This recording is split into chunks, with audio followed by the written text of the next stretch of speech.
Hello everybody, my name is Andrea Mazzon and I work as a postdoc at the Financial Mathematics Work Group of the University of Munich. Today I would like to say a few words about time series. In particular, in this learning unit, I will show you an introduction to time series, and in the next one, we will see how to model a time series and how to forecast with the time series. So what are we going to see today? First of all, a very first insight on time series. So what is a time series?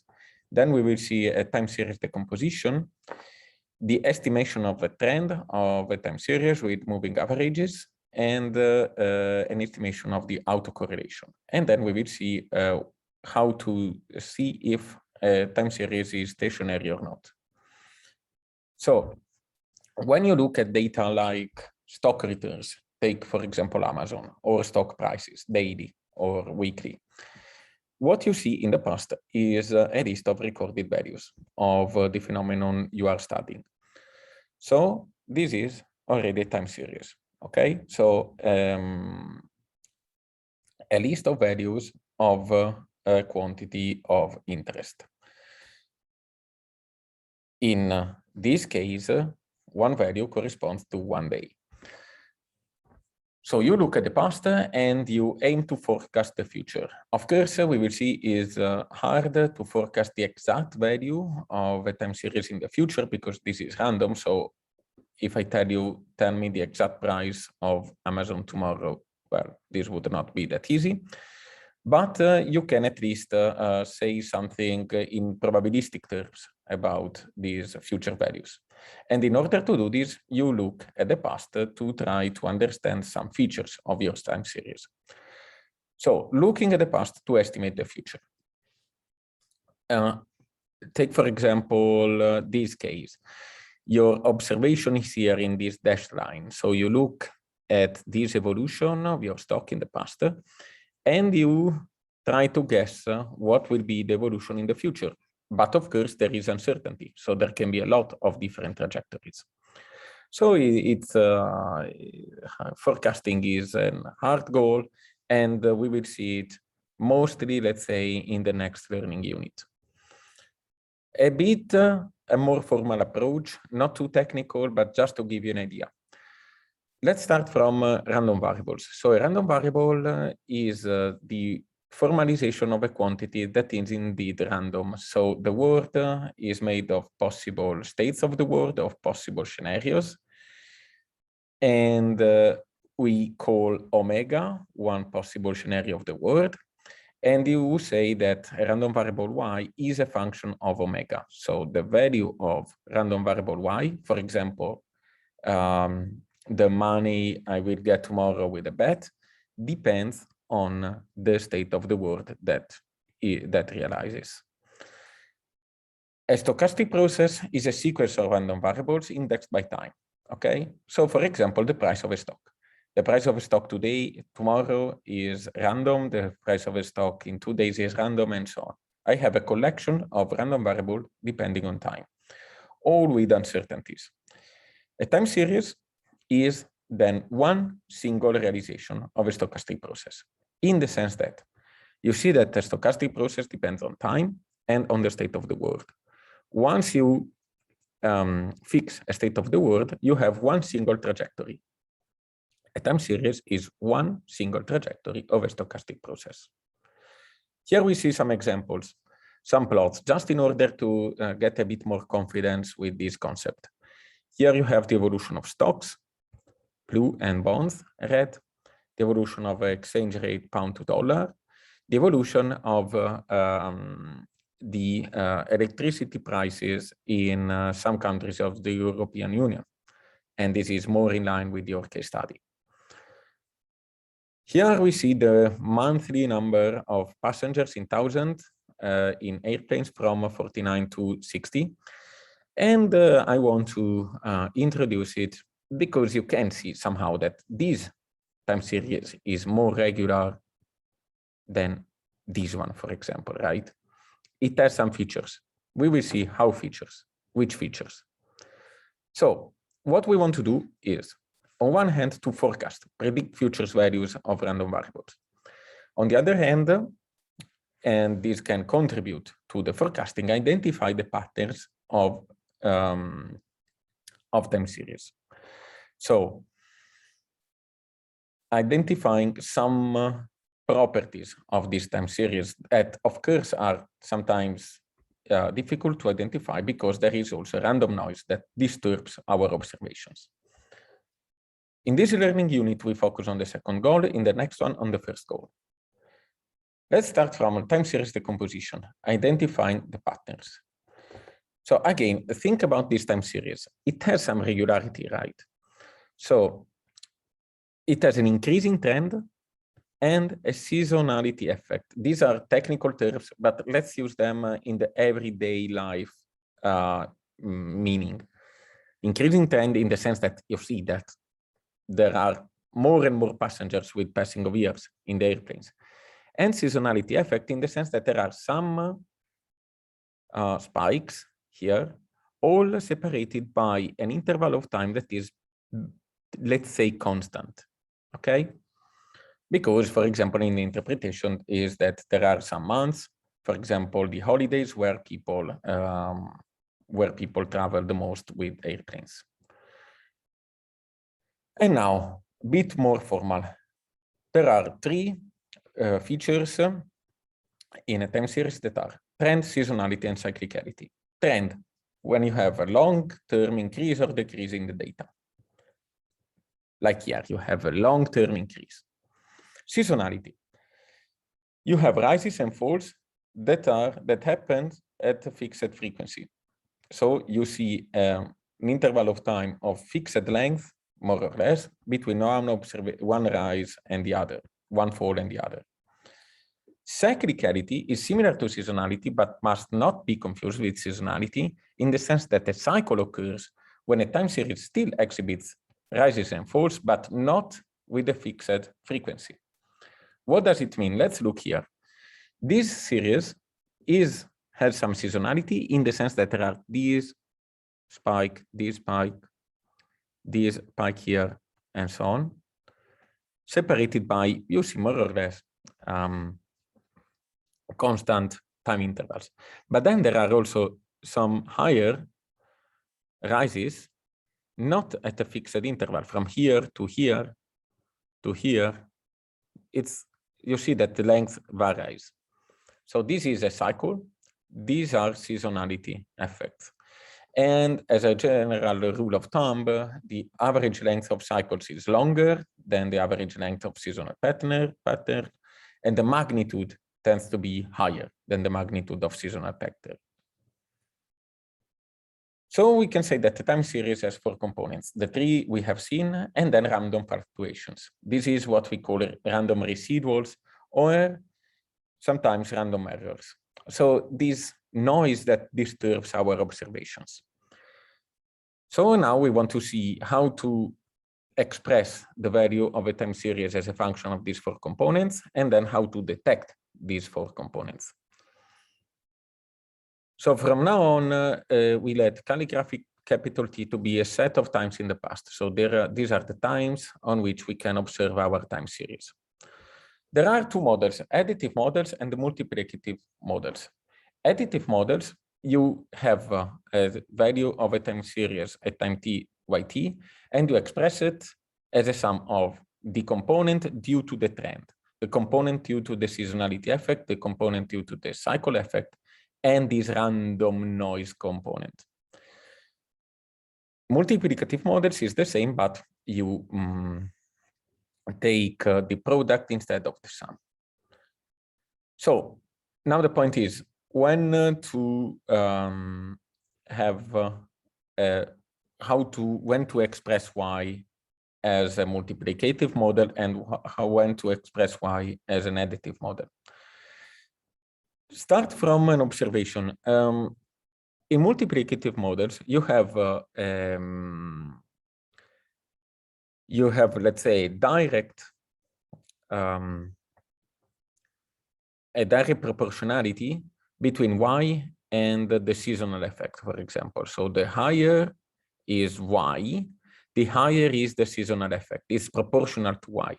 So if you see that the magnitude of seasonal or same thing, cyclical fluctuations is proportional to the level of the time series, then you should choose a multiplicative model, otherwise an additive model. Let's see an example. Or no, because in order to see this example, we have to say something more. So how to decompose then the time series on this additive or multiplicative model? You observe Y, okay? And first you estimate the trend. We will see later how with moving averages. And we call t hat the estimated trend component in time t. Then you know Y, you have estimated t hat, and then you can subtract t hat to Y if you have an additive model, otherwise you divide, and you get Y the trend. So Y without the effect of the trend. Then you estimate the seasonality from this Y the trend. We will see later how, and you call S hat the estimated seasonality. You can subtract it from the trend Y, or divide if you want a multiplicative model, and you get the residual. The residual is this random fluctuation around the trend or seasonality or cycle. Here we don't see, focus about the cyclical component, but more about trend and seasonality. And now you compare YT, so what you saw, to the sum of T hat, S hat plus R hat, because this should give a value close to Y. If this is not the case, either you estimated T hat and or S hat not good enough, or you had to use a multiplicative model instead of an additive. So you had to divide, as I told you, by T hat to get Y the trend, and then divide by S hat to get S the trend. To get R hat. Now the example I promised you. Again, focus on this time series that was, you remember, the passengers of flights. You can have an additive model. So first you estimate the trend, then you have the trended one. So basically this one minus the trend. You estimate the seasonality, and then you remain with the residuals. You sum this estimated part, and you get this green thing. You see that it's not that it fits that well the model, in the sense that it gives some differences between rises and falls that is too big at the beginning with respect to the true one, and too small at the end. Basically, it does not take into account the fact, it does not replicate the fact that if you look at the true one, that is this purple blue one, these differences in the purple blue one are smaller when at the beginning, so when the time series is smaller, and bigger in the end when the time series is big. If you remember, I told you, if you see such a behavior, so that these difference is higher for higher values of the time series, then you should choose a multiplicative model. And this is exactly what it is done here. So you divide by T hat, you divide by S hat, you find this, and you see that this fits the data much better. Of course, with some errors also due to the fact that in the end you have random fluctuations, and also multiplicative models are not perfect, and maybe you don't estimate the trend in the perfect way. And to this purpose, how to estimate trend and seasonality? Well, you can have some nice ideas about trend and seasonality already plotting the data. So in the end, here, already plotting the data, you can see that there's a seasonal component and a trend component. You can use them to know that there's a trend and to know maybe the period of the seasonality. Once you know the period of the seasonality, then you can, and once you have estimated the trend, then you can really estimate the seasonality, taking the average of the values for every period. So if you see that there's a weekly seasonality. Then for every data, you take the average of all the data set, Monday and Tuesday, Wednesday, up to Sunday, or with months or with quarters. So how to estimate the trend? Here, moving averages come to our help. So the idea is that if you have a trend, values close to each other in time, so values of close times, so the value of this day, 1 day ago, 2 days ago, 1 day later, 2 days later, will also be closed in values because of this trend. So in order to smooth the random component, you take the average of these values closed in time. So you decide a number m that is the order of your average, so the number of elements you take into account on your average, and you estimate the trend at time t as the average of the values of the time series close to t.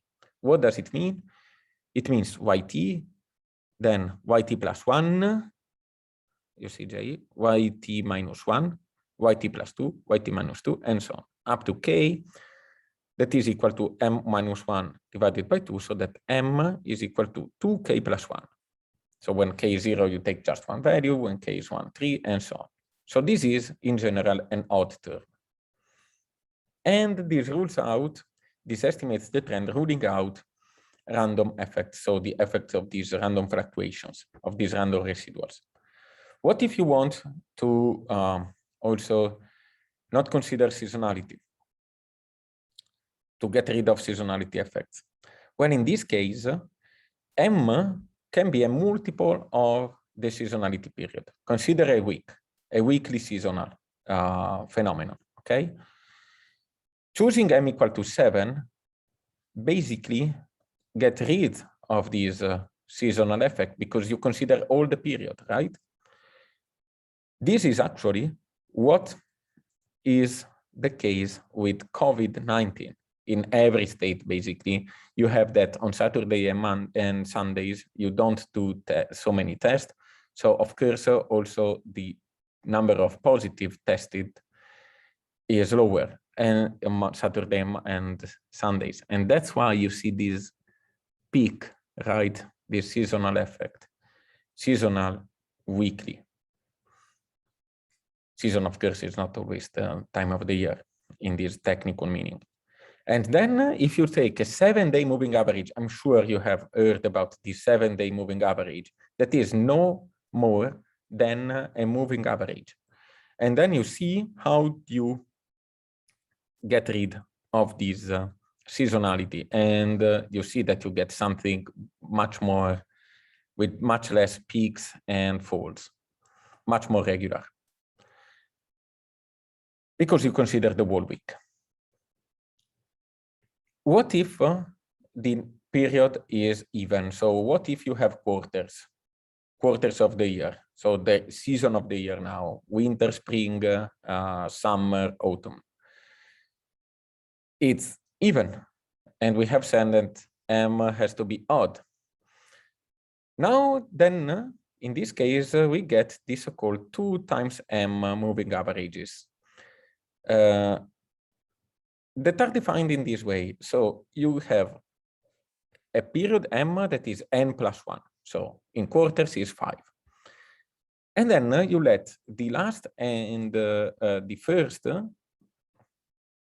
values in the average to weight 1/2 of the others, because they refer to the same seasonal period. So if you have quarters, let's say we are here in summer, okay? Let's say summer 2021. Yt is summer, is the value of something at summer 2021. Yt minus 1 at spring 2021, and Yt plus 1 autumn 2021. Yt plus 2 is winter 2021-2022. Yt minus 2 is winter 2020-2021. So both winter. So when you aggregate 1/8, Yt minus 2, 1/8, 1t plus 2, you have 1/4 of the observation coming from winter. So still everything is fair. These are 2 times MA, so this is 2 times 4 MA, a particular case of the weighted moving averages, where you have that 1 over N in the average is replaced by HA with the requirement that this IJ sum to 1. Okay, so choosing AJ equal to 1 over M for all J, you are back to the classical moving average. Now, let's see a bit of autocorrelation analysis. So autocorrelation of a time series is the correlation of values at times t, when t runs, 2 past times. So 2 times t minus 1, t minus 2, t minus k, and so on. For example, you want to see how a return of 1 day is correlated to the return 3 days before. And so you call it lagged correlation. So negative correlation is typical of mean reverting processes, whereas positive autocorrelation is considered as a tendency for a system to remain in the same state, let's say, from one observation to the other, or to have to have a trend, because the bigger an observation, the bigger maybe can be the next one, or the smaller an observation, the smaller the next one. So how to compute the autocorrelation function R? So if you have a time series, basically here you have the covariance between yt and yt minus k divided by the variance of yt. And this is the function R of the lag k. Here y hat is the average of all the observed data. So basically R1 measures the correlation between one observation and the one immediately before, and R2 the correlation between yt and yt minus 2. So when you have a trend, you expect shorter lags to have large positive correlations, as I told you before, because observation closed in time tend to have similar values. When you have seasonality instead, you see autocorrelations that are larger for lags at multiples of the seasonal frequency. If you have a weekly seasonality, yt will be highly correlated with yt minus 7, yt minus 14, and so on. If you have both trend and seasonality, you see both the effects. And you can see this looking at the plot of the autocorrelation function. So this is the autocorrelation function of this time series. And then you see that you have large values of the correlation over 0.7 for observation close to each other. And here you have a high spike exactly for multiple of 12, you see. So you have a monthly correlation here. Now, partial autocorrelation function. This is a bit more tricky to understand. I try to explain you with an example. Say you want to measure the correlation between yt and yt minus 2. So if yt is correlated with yt minus 1, then yt minus 1 is also correlated with yt minus 2, with the same correlation because they have the same lag. Then both yt and yt minus 2 are correlated with yt minus 1. Then of course they are correlated with each other, but because they are both connected to yt minus 1. So you don't know if the correlation between yt and yt minus 2 is because really there's a new information contained in yt minus 2 that is directly used to forecast yt, or if it is because they have both a connection with the lag in between. In order to solve this issue, you look at the partial autocorrelation function that gives the correlation between yt and yt minus k after removing the effect of all the lags in between. And this is, if you want, the formal definition. Now, last big topic, stationarity of time series. So to study when is a time series stationary. First of all, what does it mean? Being stationary means that mean, variance, autocorrelation, all these phenomena are constant over time. So not the values themselves are constant, but these statistical properties. So basically that you don't have seasonality, you don't have trend, you don't have predictable patterns. It's useful to have,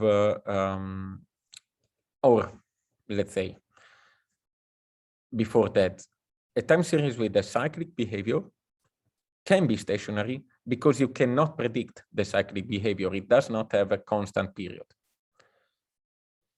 It's useful to look at plots, let's say first, to see when is a time series stationary, because this would be roughly horizontal. You don't see the pattern like here, right? You don't see a clear pattern. So this is stationary. This is not stationary at all. Don't confuse non-stationarity with autocorrelation. This can be a common mistake. You can have stationary sequences that have non-zero autocorrelation and vice versa. For example, if you have a sequence that at every time has the same value, and this value is a random variable, then of course it is stationary because it's flat. It's just flat. It has the same value, and then same mean, of course, and variance. But it has autocorrelation 1, because both yt and yt minus 1 are x, so they are completely correlated. On the other hand, if you let the variance vary with time, it cannot be stationary because the variance varies. But if the series is equal to random variables which are independent, then they have autocorrelation 0. It's useful to have stationary time series because you know that the features are constant in time, so you can predict the future looking at the past. If we have a series that is not stationary, then we want to apply some transformation in order to make it stationary. And this operation is called differencing.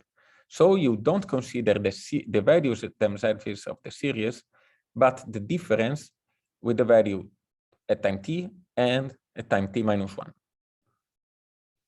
Why? So here are, so an example, here is the price, okay, of Google. Here is the return, the value of at time t minus the value at time t minus 1. And you see, this is stationary, this is not stationary. So differencing, you get a stationary time series, sometimes not. So this is the practical way to difference. So here you have a new time series that is defined as yt plus 1 minus yt. If you have seasonality but not trend, so this can be typically stationary, but in some cases for strong trends, a double differencing might be necessary, so to differentiate twice. If you have seasonality, then you take the difference not with respect to t plus 1 and t, but t plus m and t, when m is the period of the seasonality. If you have both, then you have to do both things, take both the differences. Now, last topic is to test when is a series stationary. So let's express time series in this form, alpha t minus 1 plus an error term supposed to be stationary, so white noise. So stationary time series are also called white noise, epsilon t. This is stationary if and only if the absolute value of alpha is strictly smaller than 1. If it is 1, we say that there is a unit root. So there is a test called the Dickey-Fuller test, testing for the presence of a unit root. How does it work? Well, it reduces the problem to a regression test. The trick is to subtract yt minus 1 in both right and left side. So we obtain beta yt minus 1 plus epsilon t. And so we have that delta yt, so yt minus 1 is equal to beta yt minus 1 plus epsilon t, where beta is alpha minus 1. So all the test boils down to see if beta is equal to 0. If this null hypothesis is true, so the hypothesis you want to confirm or confute, then you have a unit root and the series is not stationary. There are 3 most well-known versions of the test and an augmented version. The 3 most well-known versions are with white noise only, white noise plus a constant, C1, white noise plus a constant C1 plus C2T, so with a deterministic time trend. Augmented Dickey-Fuller also adds lag difference delta yt minus k, so more than 1. So this is the typical test you do for seeing if a time series is or not stationary. This is all I wanted to tell you for this learning unit. The main reference is Forecasting Principle and Practice from Heinemann and Athanasopoulos. It's a very nice book you can find online. So I thank you for your attention, and I tell you, if you have questions, doubts, whatever, just write me an email at this address. So that's it, and have a nice day.